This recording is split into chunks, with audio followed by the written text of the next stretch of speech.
Hello everyone, welcome to Sequence and Series Class 11.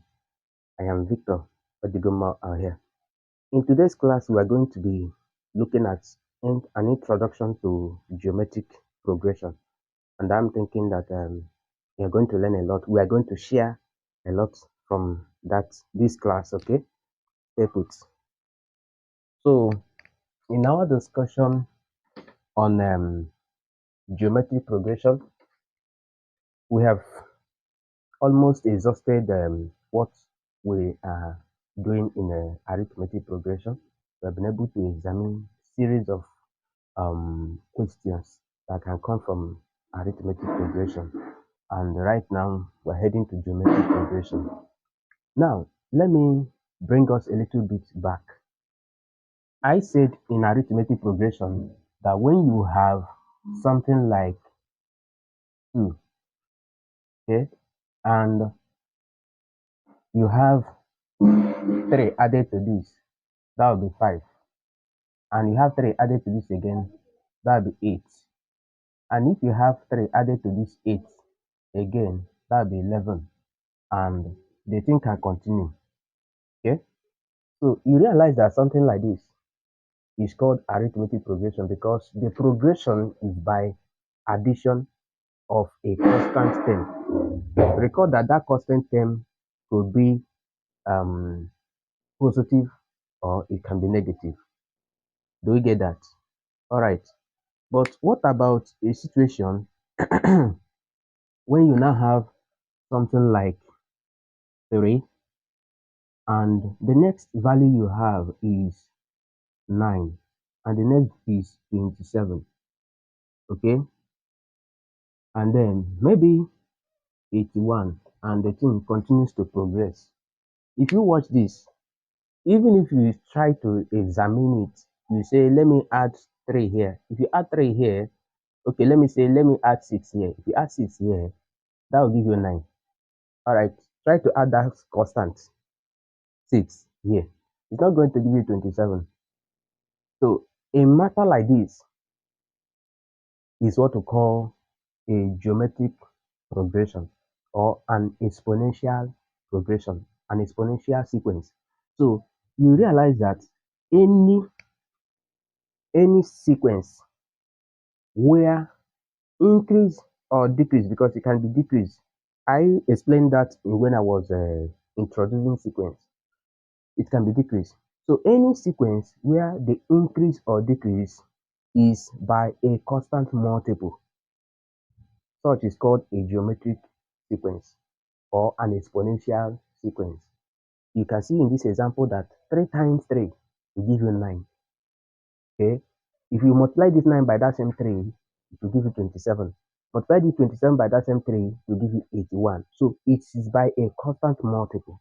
So we call such to be an exponential sequence or a geometric sequence. So we are going to examine this geometric sequence, how we can be able to, extract extract a generalized expression that can help us to be able to plunge into its future. Like if I have this first term, second term, third term, and fourth term, can I be able to imagine or can I be able to predict with accuracy what will be in number 6, the value that will be in number 6? So we are going to see how we can generate an expression that can help us to do something like that. All right, so let's go into that. I'll show you the way.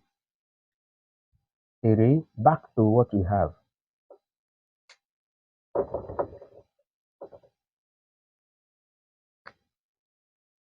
Example. Okay, I'm still explaining this. Given the sequence, this, would you realize that this is first term, this is second term, this is third term, and this is fourth term? So if I come here, I can call this T1, that is term number 1. and this term number 1 is 3, and this is T2, and this term number 2 is 9. Now, permit me to write this 9 as 3 times 3. I will come back here because this, I can still write this in as 3 times 3 to power 0, and this one to power 1. Because you know that 3, any number, anytime, any value raised to power 0 is 1. So 3 times 1 is still 3. So the value is maintained. Okay. So T3. This T3, permit me to look at it as 3 times 3 raised to power 2. Because 3 raised to power 2 is 9. 9 times 3 is 27. T4. Permit me to call it 3 times 3 raised to power 3. 3 raised to power 3 is 27. 27 times 3 is 81. Do you see how this thing is going? Do you see how it is going? Okay. Now, I want to show you, bring this thing into algebra. Let me bring this, what you are seeing in real figures. Let me bring it into algebra. Okay. Now, if I say, let this T1, let me call it A. I can say, first of all, let me do some definition. I can say, let the first term be A,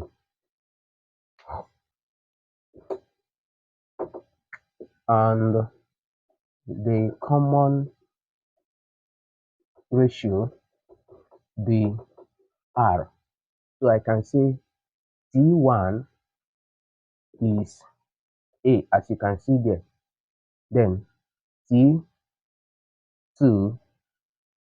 is A times R. This is the common ratio. Now, permit me to say here times R raised power 0, and this one times R raised power 1. Okay, T3, A times R raised power 2. If you look at it, compare it to what you are seeing here, you see that the thing is balanced. Okay, T4 is A times A times R raised to power 3.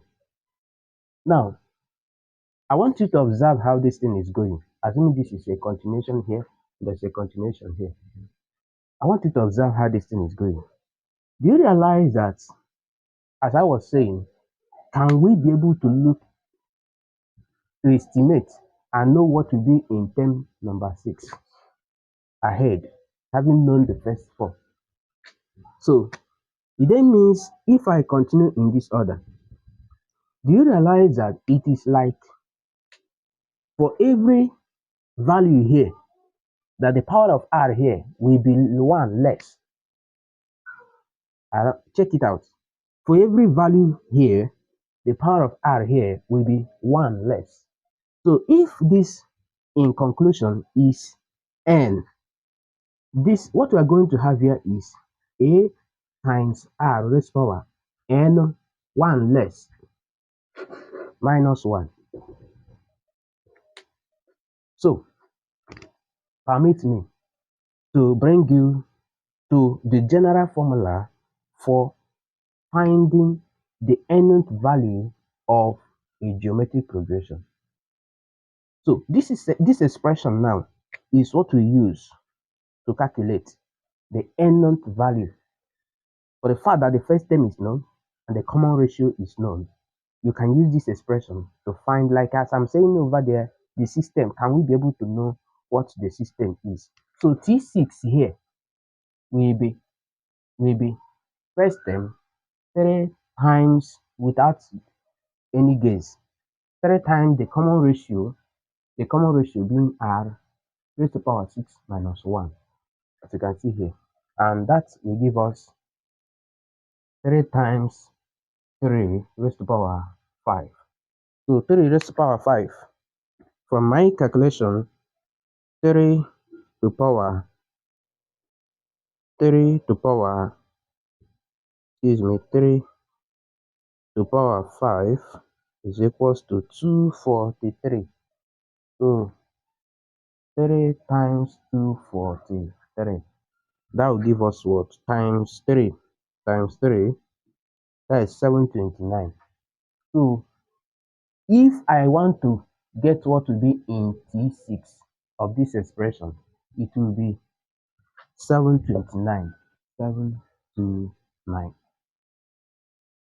So that is how we apply this general expression for finding, okay, the nth term of a geometric sequence. So I am sure that this explanation I have given best explains what a geometric sequence looks like and introduces you as well to the general formula for finding the nth term of that geometric sequence. Thank you so much for being part of the class. I remain Victor Odigomor here. You're welcome. Please stay put. Subscribe to this channel, share to your friends. I am going to, after now, launch us into the application of this expression to solving critical problems. Remember, we are targeting solving higher questions on this area. Okay, we will do all that. This is the first class, even though it is the 11th class in sequence. But this is the first class in geometric progression. Follow us and you will not regret. Thank you.